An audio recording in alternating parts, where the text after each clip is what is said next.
Hi, I need to focus on the road, so I can't look at you much.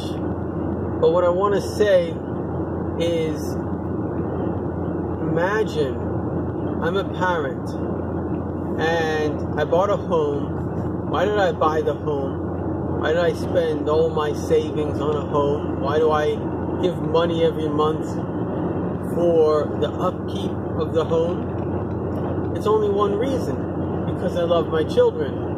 I want my children to have a home. So we think that we're born into a world, but we're not born into a world. We are born into a home. This world is your Father's home, and your Father made it in order for you to have everything you need. People are thinking about going to Mars. As far as the eye can see, this planet, it's got everything you'll ever need. So you have to ask yourself a question. Why? Why does every blade of grass grow? Why does every drop of rain fall? Why do the sun rays, through photosynthesis, create glucose that becomes food that we animals eat? Why do the plants breathe carbon dioxide and exhale oxygen in a symbiotic relationship with humanity? Why does the ground hold us? Why is the earth so perfect that you can jump, but you're not stuck on it?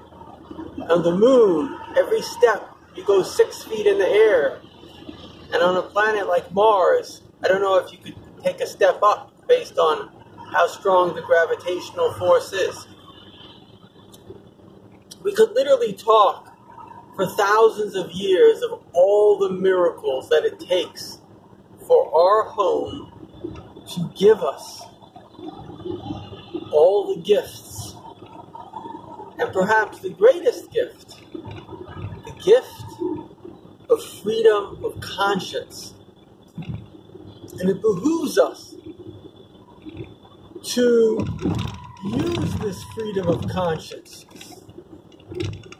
A freedom, in fact, so rare that in all of human history, often it took incredible torture, pain, and suffering as the Jewish people, ostensibly the conscience of the world. My own family, my mother, 3 of her grandparents were murdered by the communists for being religious Jews. My grandfather escaped, but his grandmother was murdered. All of his uncles, his entire family, they were all murdered.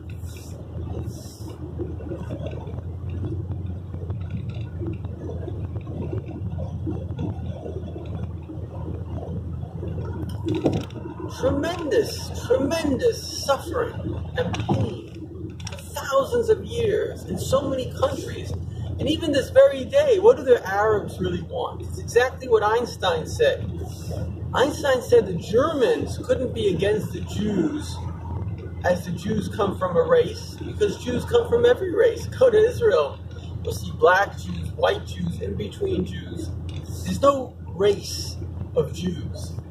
Jews have 2 things in common, Einstein said. They have a respect for education, and they all believe in social justice. They believe in goodness and kindness. And those narcissistic individuals, and unfortunately societies, that believe solely in the ego ego's mandate of power and abuse based on, it's a very interesting thing, where does the ego come to fruition?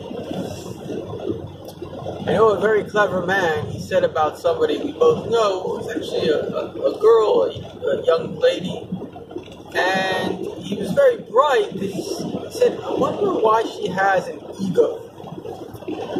And the reason she has an ego is because we all have an ego. But when we have in our hearts love, it's like hot and cold water. The ego is all about supremacy. Love is all about unity. So they're two separate drives. But what happens if you loved, but there was somebody jealous of your love?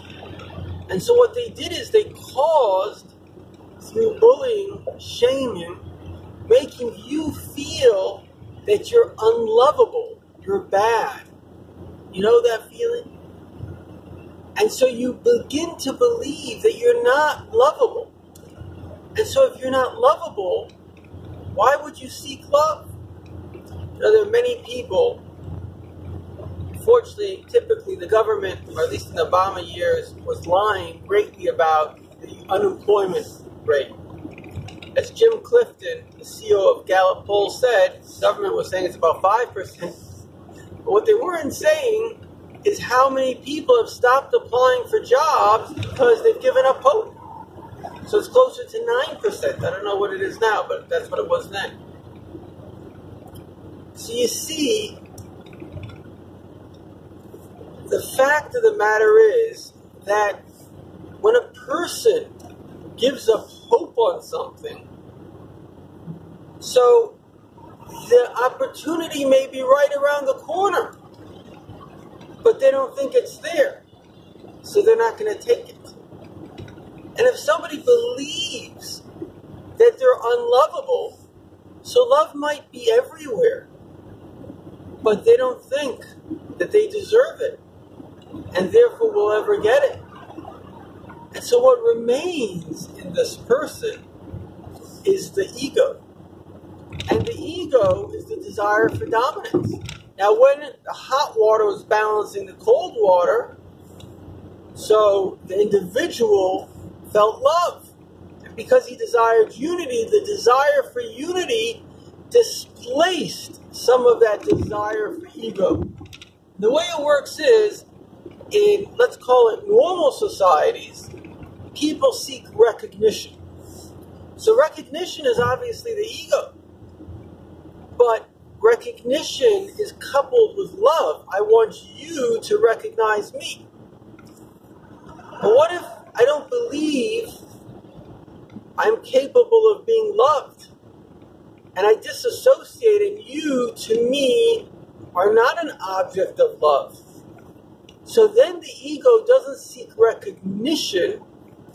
It seeks power. It seeks dominance. It seeks to suppress others. And that's where we find very good examples or bad examples of Russia and the Arabs. You have to ask yourself a question. What are they after? What do they want? There was, I forget the name of that cartoon comedy that made fun of everybody. So they said Canada went on strike. So they asked Canada, so what do you want? And they're like, money. You see, I lived in Canada for a while. So Canada has its chip on its shoulder, because in any other continent, Canada would be the most amazing country. I think there are 27 million people. It's gorgeous, it's large, it's functioning. But they're dwarfed by this giant America, who's like a ruler in the world. And so they're always comparing themselves to America. It's like the typical talk show, radio show in Canada is it's the difference between being a Canadian and I mean, it's like a friend of mine said that if you say to someone, Canadians are like Americans, and they say yes, that's an American. If they say no, that's a Canadian, because they're trying to create their individual identity. And so, unfortunately, when we have been shamed, which is the problem, certainly of the Arabs, they carry a shame from 4,000 years ago. We seek the ego. We don't believe that we're capable of being loved anymore, right? That's what shame is, that you're bad. And now it's all about dominance. So they're building these skyscrapers for no good reason. It's all about kind of showing your pride, or somebody, I'm a man. And so that mentality comes from not pride, it comes from shame. So the bottom line of this whole story, we've gone on a couple of tangents, trying to remember how we started.